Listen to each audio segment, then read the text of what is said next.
Hello everyone, welcome back to our channel.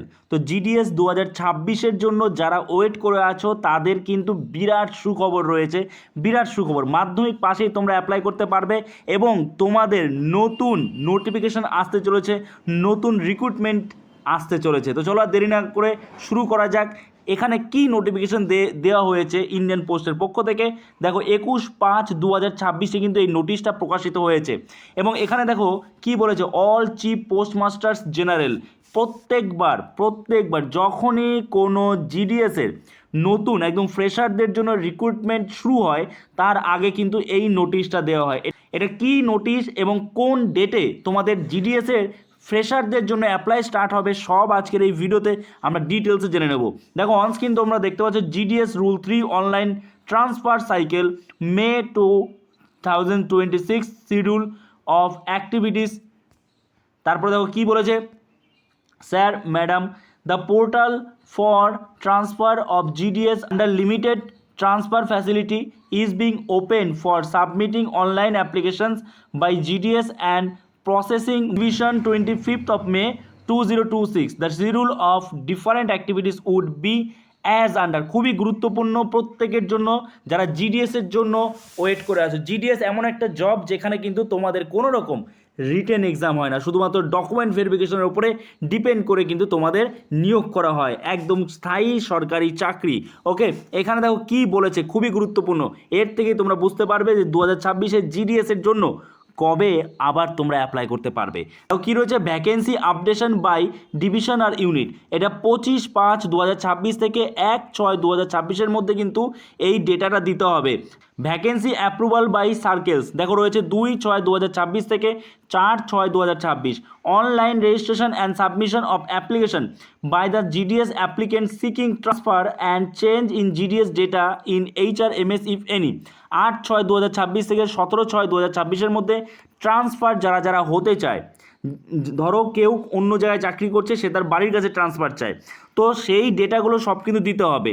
এছাড়া one time modification in application already submitted by the candidate 18/6/2026 থেকে 19/6/2026। তারপরে দেখো বলেছে verification of online application by the division 20/6/2026 থেকে 25/6/2026 এবং online list for transfers approve 6/7/2026-এর মধ্যে এটা হয়ে যাবে। তারপর দেখা বলেছে submission of cancellation request against the approve transfer by GDS through the portal 7/7/2026 থেকে 12/7/2026 এবং date of issue of final relieving orders by the division 13/7/2026 onwards এবং final date of revealing GDS সেটা তোমার এখানে রয়েছে 21/7/2026, অর্থাৎ মে, জুন, জুলাই। যখনই এই যে 21/7/2026 কিন্তু এই প্রসেসিংটা পুরো কমপ্লিট হয়ে যাবে এবং তারপরে জিডিএসের কাছে কোথায় কি, মানে ইন্ডিয়ান পোস্টের কাছে কোথায় কি ভ্যাকেন্সি রয়েছে তার একটা ডিটেলস তথ্য চলে যাবে, ইনফরমেশান চলে যাবে এবং সেই অনুযায়ী কিন্তু আবারও নতুন নোটিফিকেশান প্রকাশিত হবে জিডিএসের 2026-এ। কবে সেটা তোমরা এখানে দেখতে পাচ্ছ, জুলাই মাস।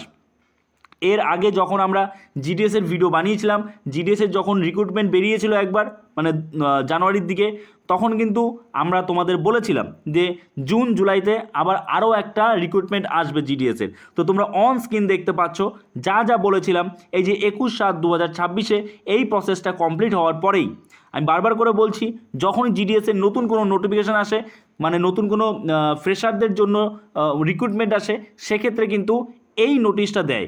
তার আগে দেখা হয় যে কোথায় কত কি ভ্যাকেন্সি রয়েছে, কার কি ট্রান্সফার প্রয়োজন আছে, কে কোথায় ট্রান্সফার করবে, সেই সব প্রসেস শেষ হওয়ার পরেই কিন্তু নতুন রিক্রুটমেন্টের নোটিফিকেশান চলে আসে। আর তোমরা জানো জুন জুলাইতে অলরেডি আসার কথা ছিল এবং সেটা ঠিক কথা মতোই কিন্তু হচ্ছে।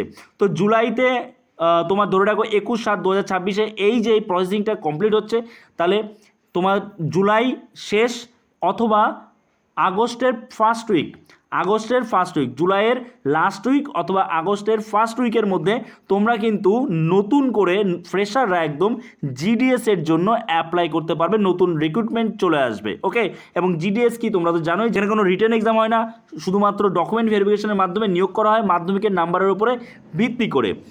এবং সেক্ষেত্রে তোমাকে একটু বুঝে শুনে অ্যাপ্লাই করতে হয়, কোথায় কি অ্যাপ্লাই করতে হবে না করতে হবে, কারণ যেহেতু রিটেন এক্সাম নেই, পুরোটাই মাধ্যমিকের নাম্বারের উপরে ভিত্তি করে কিন্তু তোমাদের নিয়োগ করা হয়, আর শুধু ডকুমেন্ট ভেরিফিকেশন করা হয়। ঠিক আছে, তো আশা করছি তোমরা বুঝতে পেরেছো।